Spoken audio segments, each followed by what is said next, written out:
ನಾನು ಇವತ್ತು ಬಿಸಿಬೇಳೆ ಬಾತ್ ಮಾಡತ್ತೀನಿ. ಅದಕ್ಕೆ ನಾನು ಬೆಳ್ಳುಳ್ಳಿ, ಸ್ವಲ್ಪ ಗೋಡಂಬಿ, ಶೇಂಗಾ ಕಾಳು, ಕರಿಬೇವು ಹಾಗೂ ಸ್ವಲ್ಪ ಹುಣಸೆಹಣ್ಣು ನೆನೆಯೋಕೆ ಇಟ್ಕೊಂಡೇನಿ. ಇತ್ತಾಗ ಸ್ವಲ್ಪ ಎಲ್ಲ ಥರದ್ದು ಕಾಯಿಪಲ್ಯನ ಕಟ್ ಮಾಡಿ ಇಟ್ಕೊಂಡು ಕುಕ್ಕರ್ ಹಚ್ಬೇಕಂದು ಅಕ್ಕಿ ಬೇಳೆನೆಲ್ಲ ನೀಟಾಗಿ ತೊಳ್ಕೊಂಡು ಅದಕ್ಕೆಲ್ಲ ಬೀನ್ಸ, ಕ್ಯಾರೆಟ್, ಆಲೂ, ಟೊಮೊಟೊ, ಸ್ವಲ್ಪ ಅರಿಶಿನ, ಸ್ವಲ್ಪ ಉಪ್ಪು, ಸ್ವಲ್ಪ ಎಣ್ಣೆ ಹಾಕಿ ಸೀಟಿ ಹೊಡ್ಸೋಕೆ ಇಡ್ತೀನಿ. ಈ ಕಡೆ ಬಿಸಿಬೇಳೆ ಬಾತ್ ಮಾಡ್ಕೋಬೇಕಂದು ಸ್ವಲ್ಪ ಎಣ್ಣೆ ಹಾಕ್ಕೊಂಡು ಸಾಸಿವೆ ಜೀರಿಗೆ ಹಾಕ್ಕೊಂಡು ಸಿಡಿಸ್ಕೊಂಡು ಸ್ವಲ್ಪ ಅದಕ್ಕೆ ಕರಿಬೇವು ಹಾಕ್ಕೊಳ್ತೀನಿ. ಕರಿಬೇವು ಹಾಕ್ಕೊಂಡು ಗೋಡಂಬಿ ಹಾಗೂ ಶೇಂಗಾನ ಸ್ವಲ್ಪ ಅದ್ರಾಗ ಫ್ರೈ ಮಾಡ್ಕೊಂಡು ಸ್ವಲ್ಪ ಬೆಳ್ಳುಳ್ಳಿ ಹಾಕ್ಕೊಂಡು ಮತ್ತೆ ಫ್ರೈ ಮಾಡ್ಕೊಂಡು ಸ್ವಲ್ಪ ಹುಣಸೆಹಣ್ಣು ನೀರು, ಸ್ವಲ್ಪ ಖಾರ ಹಾಕ್ಕೊಂಡು ಒಂದು ಕುದಿನ ಕುದಿಸ್ತೀನಿ ರೀ ನಾನು.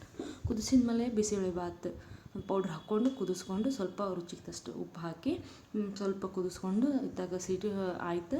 ಇದಕ್ಕೇನೈತಿ ಆ ಮಸಾಲೆ ಹಾಕ್ಕೊಂಡು ಮತ್ತೊಮ್ಮೆ ಸ್ವಲ್ಪ ಬಿಸಿ ಮಾಡ್ಬಿಟ್ಕೊತೇನೆ ನೋಡಿರಿ. ನಮ್ಗೆ ಯಾವ ಥರ ಹದ ಬೇಕು ನೋಡಿರಿ ಆ ಥರ ಸ್ವಲ್ಪ ನೀರು ಹಾಕ್ಕೊಂಡು ಮತ್ತೆ ಬಿಸಿಬೇಳೆ ಬಾತ್ ಮಾಡ್ಬೇಕು ನೋಡಿರಿ. ರೆಡಿ ಆಯ್ತು ನೋಡಿರಿ ಬಿಸಿಬೇಳೆ ಬಾತ್.